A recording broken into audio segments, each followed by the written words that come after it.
Hey guys, this is Overseer Dynamics. Okay, today we're doing the review of the Feniex T6 and the Cobra lights. um, there's already some that we've taken out of the package just to show you. This is actually the Cobra T6 light head itself. Then, as you can see, it's actually smaller than my thumb. That's not really good references. You'll know my hand size, but take it from me, it's pretty thin. On top of that, it comes with an external and separate flange. One thing we'll address right now, a lot of people see this as a drawback because the flange for this is like a plastic, so almost feels a little bit like a rubberized situation that it's got going on. It bends, it flexes, but this can also be a benefit because if you're taking an impact on the light head itself, this is creating a buffer and it's going to be better able to go ahead and take that impact compared to a solid piece. The additional benefit of having a flange that separates from the light head itself, when you're doing the surface mount, you can place it right up against the surface and then calculate your installation as far as it goes for drilling out the holes, compared to if it was one piece, you'd have to deal with the wiring. If you have to deal with the wiring, odds are that it's going to be off a little bit, or just makes it more of a hassle because now you have to do a hole for not only for the flange, but sometimes you're going to have to eyeball it just to accommodate a hole for the wiring so it can tuck in, and then do the whole installation on top and bottom. This does come with a rubberized gasket, for the back. That way it's able to seal in. Then with this is pretty basic, nothing glorious to talk about or anything like that. But it's going to go ahead and complete the light head. It already has pre-cut holes, so just stick the wiring through. Once you stick it through, it goes with the light. There you go. One nice uniform piece. Now, the nice thing about these lights, it's a 3-wire system. Red, blue, and black. So, red power, black ground.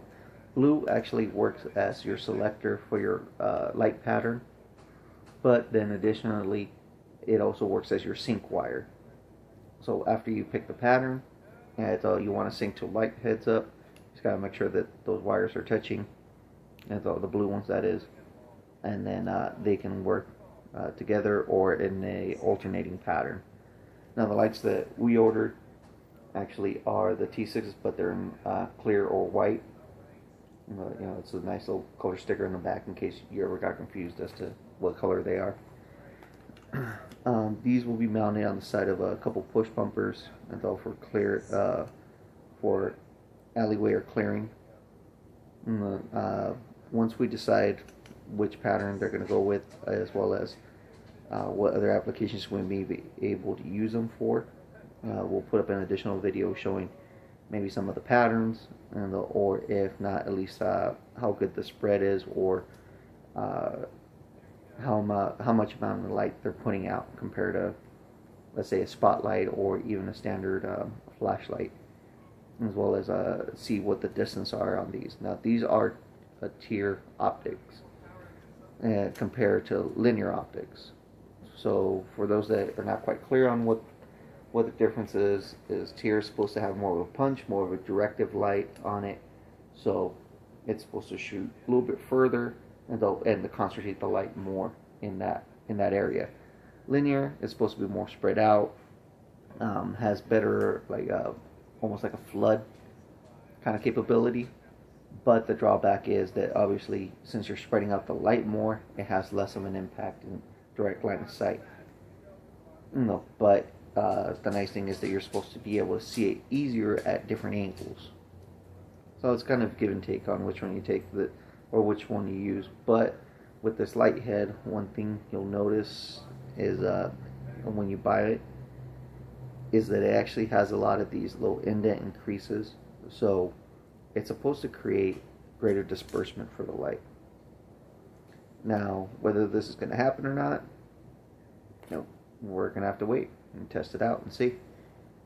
Now, we do have a couple of Pegasus items that we've worked with before. We have the Feniex Pegasus. It's already on one of our vehicles. Great light. It's honestly really strong. It punches through tint, punches through just about anything. The takedowns, even though it's only got 2 takedowns, are blinding and provide a lot of good overall coverage.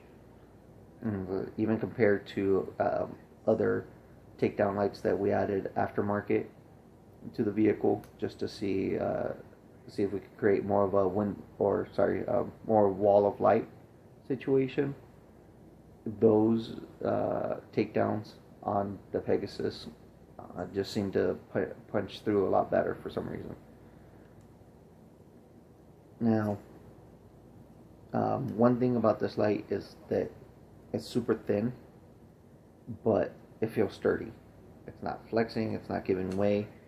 So this looks like if you do put it on a vehicle and it starts you take it's a 7-day-a-week vehicle that's on the road or whatever the case is, and when push comes to shove, if this thing starts taking a hit, it looks like it'll be able to take it just fine. Just looking at the lens and the way that they did it, it looks like they left enough space to where even if the impact's straight on the glass itself instead of compared to the flange, it looks like it should be able to take it without causing any actual damage to the lights itself or the insides of this light head. So more than likely, if something were to hit this, it'll probably just chip off. Yeah, it may not be the greatest look after that, but it's still going to probably work. Yet again, this is only a time will tell kind of situation. We'll have to see. As far as it goes, I know that when I've dealt with Feniex before in the past, let's say that there is some kind of manufacturer defect or anything like that, they've been pretty good and responsive. When I first ordered our line of setup for the Pegasus model, they had a situation where one of the light heads was not working right. They had to send it back in, and so they shipped it back out pretty promptly. Usually, I think for us it took maybe less than 2 weeks to get it back. That's including us shipping it there and then it being shipped back after repairs. So I was pretty impressed with that because it was about like a 10 to 11 day workaround, which is not bad. Though, considering the fact that we had to ship it in. Okay, well, that's pretty much it. Just so you guys kind of get a feeling to what they come in. They come in a white sealed bag with the instructions on the front. Has the layout, what tells you what it contains, the wiring diagram here as to how you're supposed to do it, and also shows you how to actually make it so the lights can alternate, work together, how to power them on, of course, red power, black ground, so on and so forth. Pretty basic, but at the same time, you don't really need much more. They leave it up to your hands as to how you're going to use it, what you're going to use it for, and I like the fact that it didn't clutter it up with more paperwork that I'm not going to need. So that's been my review of these lights for right now. I'm going to be adding additional videos and possibly picture and comments either on a separate video or if possible tie it in with this one. Alright, appreciate your time, guys.